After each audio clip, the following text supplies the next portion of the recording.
Namaskar and welcome to Sansad Television. I am Vishal Dahiya and you're watching our show Perspective, where we bring you detailed analysis of key national and international issues. Today we're going to talk about the protests in China. Now, public protest is exceedingly rare in China. However, over the last few weeks, the country saw protests sparked by anger over the increasingly costly zero-COVID policy enforced by President Xi Jinping. As numbers swelled at demonstrations in multiple major cities, so too have the range of grievances being voiced by the protesters, with some even calling for greater democracy and freedom. The Chinese authorities moved quickly to suppress demonstrations that erupted across the country over the weekend, deploying police forces at key protest sites and also tightening online censorship. Meanwhile, China's Foreign Ministry spokesperson on Monday deflected questions about the protests. So what is happening in China actually, and how significant are these protests? We'll try and understand these aspects and the related ones as well. And for more on this, we're joined by a distinguished panel of experts. Let me first introduce them to you, beginning with Sanjay Bhardwaj is here with us, Professor of South Asian Studies from Jawaharlal Nehru University. Welcome, Professor Bhardwaj, to the studios. We are also joined by former Ambassador P. Stopton, who is also an author and foreign policy expert. And Ms. Alicia Garcia Herrero is also joining us, a senior fellow, Bruegel. She's joining us from Taipei. Welcome, both of you as well.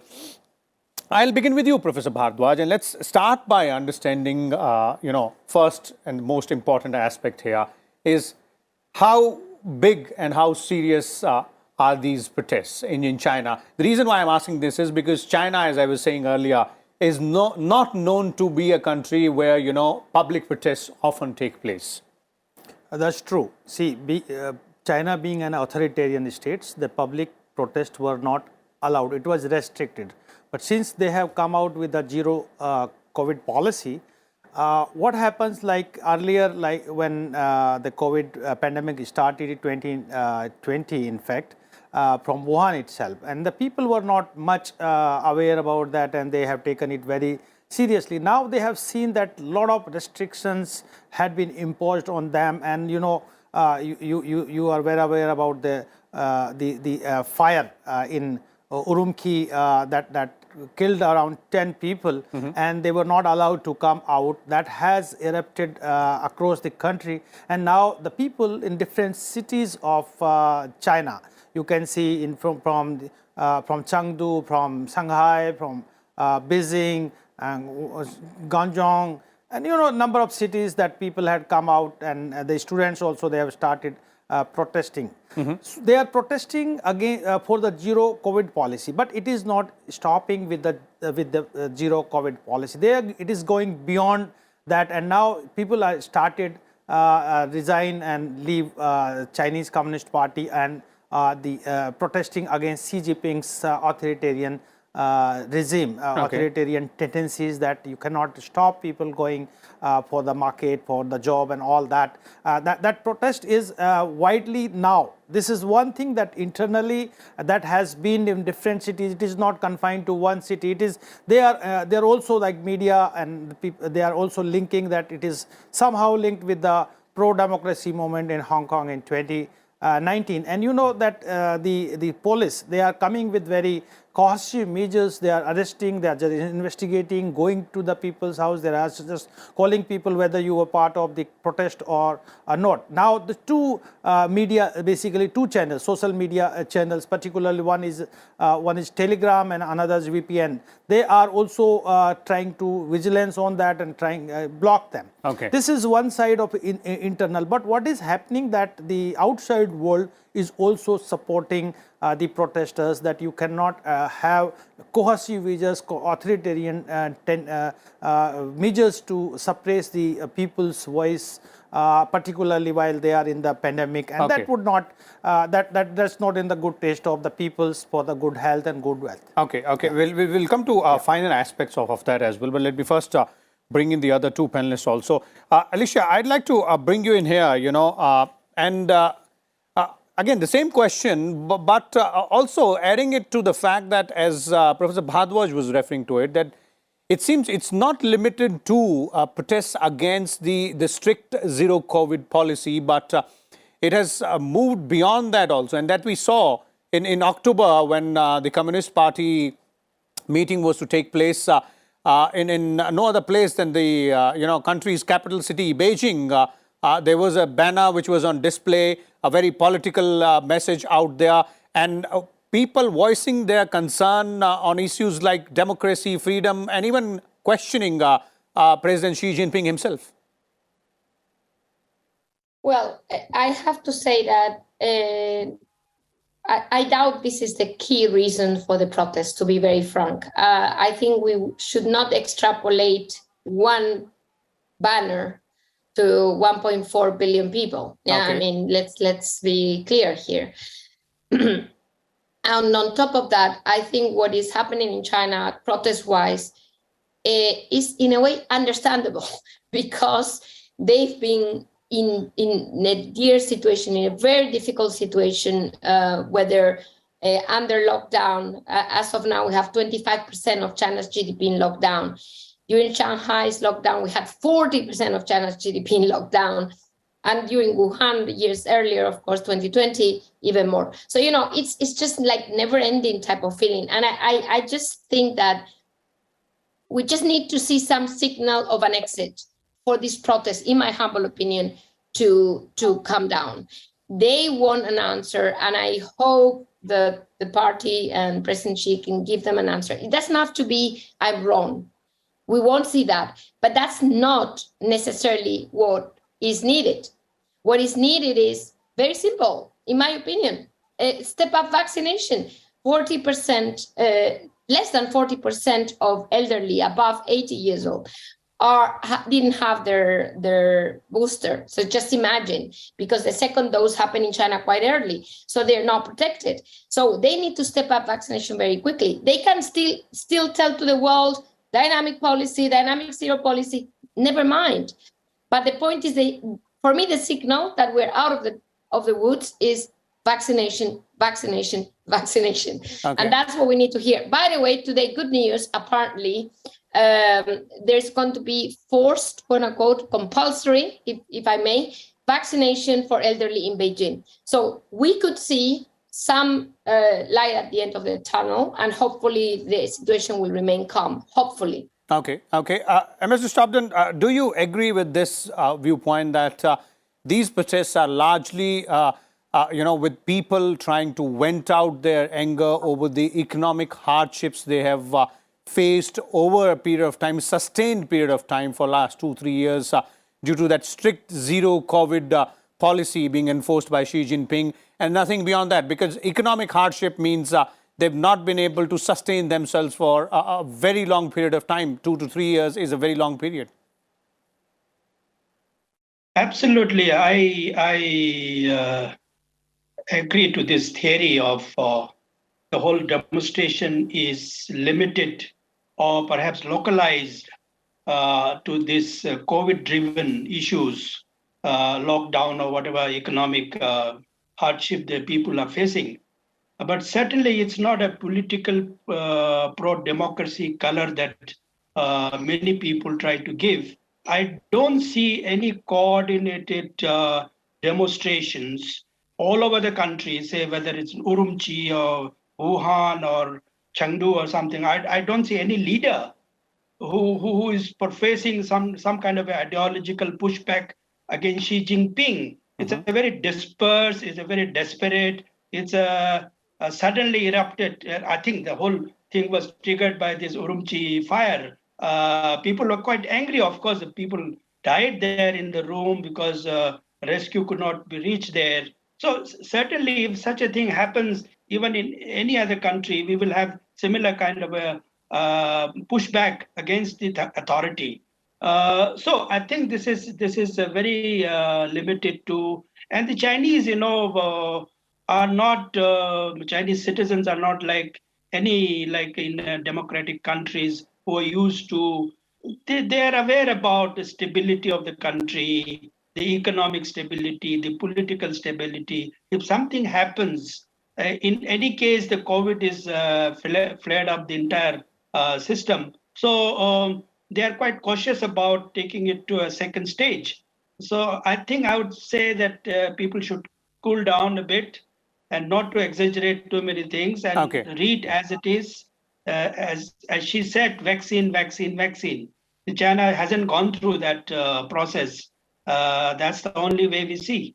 Okay. Professor Bhardwaj, since all of you are pointing out and then referring to the fact that this obviously looks like a sort of a protest where people are very much concerned about how they're going to earn their livelihood because that has been disrupted time and again. And economic stability is one part here. Political stability, of course, China being a one-party regime there and Xi Jinping seems to have a very clear hold on the reins of power there. But economically speaking, how do you analyze China's situation right now with its citizens, out in protests saying that they've not been doing well for the past few years? Economically also, they've not been very good positive signals coming in from China for the past 1 or 2 years. One thing very clear about economic situations, the Chinese, the people that giving the examples of Chinese development, economic situations of China, definitely the growth rate is not that. But the issue is that the protest is about the zero COVID policy.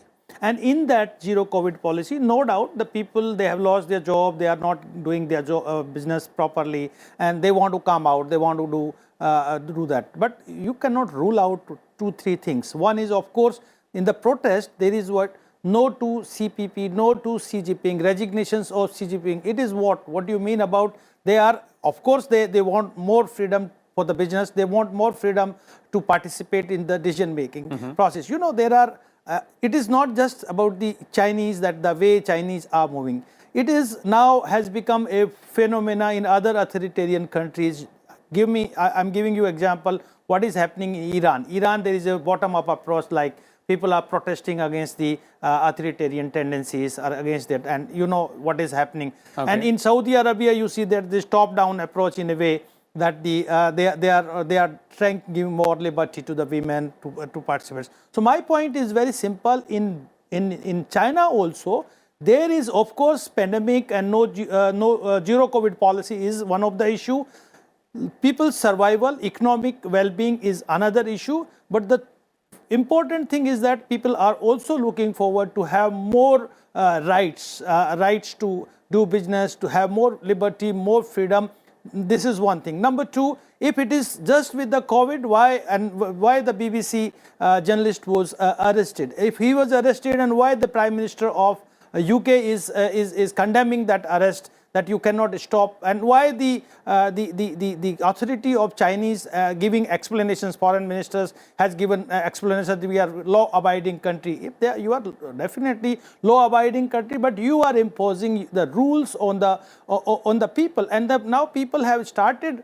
They are demanding the protections, vaccines to the older people, and job security and economic security. These are the major concerns that the Chinese, the peoples, they are coming out. Okay. Yeah. Okay. Alicia, you said that, of course, these protests can't be termed political in nature, and that seems to be, pretty much the sense of the House on the panel here as well. But as Professor Bhardwaj is referring to it, and it's evident in some of the protests, some of the slogans which have been raised at those protests, that with this as a trigger, as in, economic hardship due to the zero COVID policy, people who are out on the streets are also seeking perhaps, a bit more freedom, a bit more relaxation in the way the authoritarian regime there rules, the one-party rule, which is there, a lot of control, which is exercised by the government. They're seeking, some sort of a leeway there. Is that right? Well, I mean, I'm not in China. I can't really, other than, whatever each of us are seeing in the media. So it's very hard for me to judge. But I want to make the following point. There was a social contract in China, and it was as follows. Growth versus some freedoms, not every freedom, but some freedoms, some of which are actually quite important, the number of kids you can have, or, pretty, for many countries, probably very difficult to sign that contract. But Chinese did sign it, or at least they accommodated. Yeah, maybe they didn't have each of them the right to decide, do I sign or not? But we need to understand that that's at least my reading of Chinese people, is that they are ready to accommodate quite a lot for well-being, welfare. The point is, has China or the party gone too far in that balance? And let's be fair, the growth equation is no longer as strong. So it is more about that balance. I'm not getting as much as I should for what I'm giving up. The giving up is increasing because of COVID. I'm not saying it's only COVID, but COVID is extremely important in terms of freedom of movement. Let's remember what has happened elsewhere in the world, even in Europe. People just protested because of the lack of freedom. Mobility, very important type of freedom. So I'm not saying it's the only thing happening. By the way, I'm not minimizing the problem, because even COVID-related protests are very important for the regime. We don't need them to be totally targeted to the regime to be important. Any protest of any size is important for an authoritarian regime.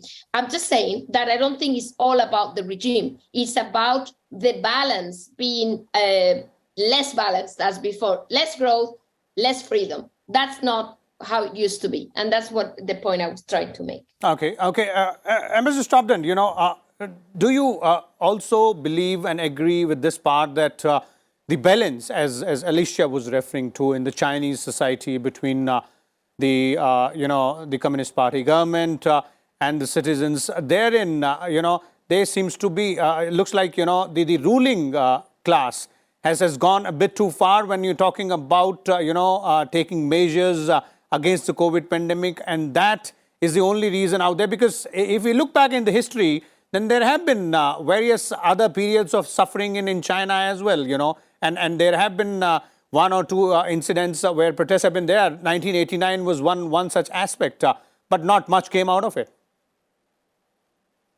Well, I can't speculate, but the timing is very important. Such a thing happening, after all, COVID restrictions have been there for quite a long time.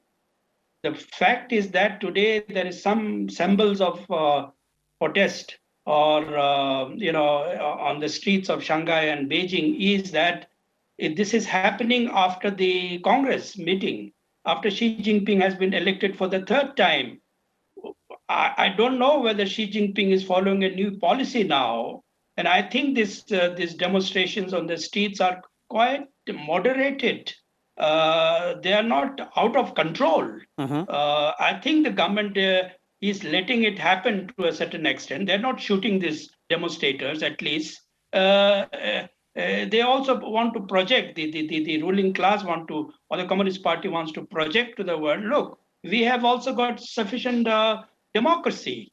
People can come to the street and protest, and immediately they relax a lot of restriction. So who knows? I mean, nobody knows the Chinese system, but I can only say that when there is no revolution from outside, the country, the party creates its own revolution. So the revolution within, which is called, that's a whole system which prevails.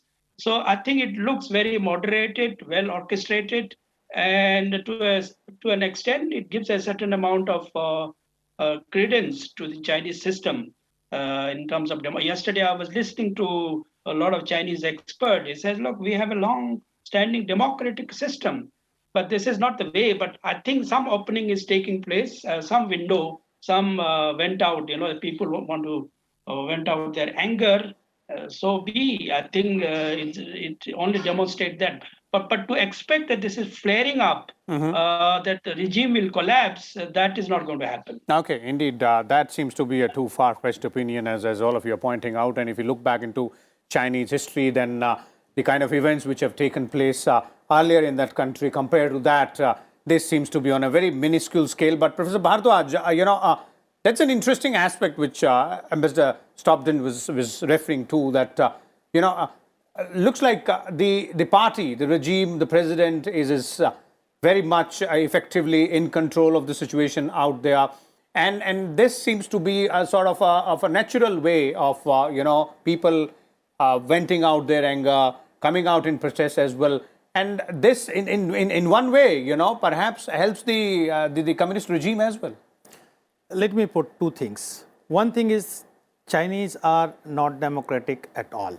They are not, their political party is also not democratic. What are the internal news and what are the internal developments? Nobody knows. Whatever it is coming out, it is filtered. So be sure, and it's all speculation. This is the region, without color, this is the region that they are controlling. They are having vigilance on the social media, VPN and all, telegrams and all that. They are stopping. So I'm very clear about that. What is the issues, how the development protests are coming, we are getting from here and there, number one. Number two, definitely there are deep contentions, problems within China. If you are going, there are poverty, there are inequalities in the rural and urban levels. You do not get any news from the rural Chinese that what is happening. You go to Xinjiang province, that is the area where the protest has erupted. This is one thing. We have also seen that there were news about the Communist Party's Congress meeting, and there were also internal contentions within the Communist Party. But we did not get what exactly the stories are there. It is not like in India, like UK and America, the things would automatically come. So I'm very clear about that. See, protests are about the zero COVID policy, but there are certain other deeper issues that Chinese people are facing, particularly about the economic security and job. And of course, they are also not having proper consultations and discussions while you are making the policies, particularly the Communist Party of China. They are making policies regarding the people, and what they are, it is one kind of top-down approach that is happening in China. So what is happening internally, I think what I can, as an academician, I can see it that the things are not as good as what we can see, because the protests are going in different cities and not one city. Number of cities I can count on my finger. The protests are taking place. Okay.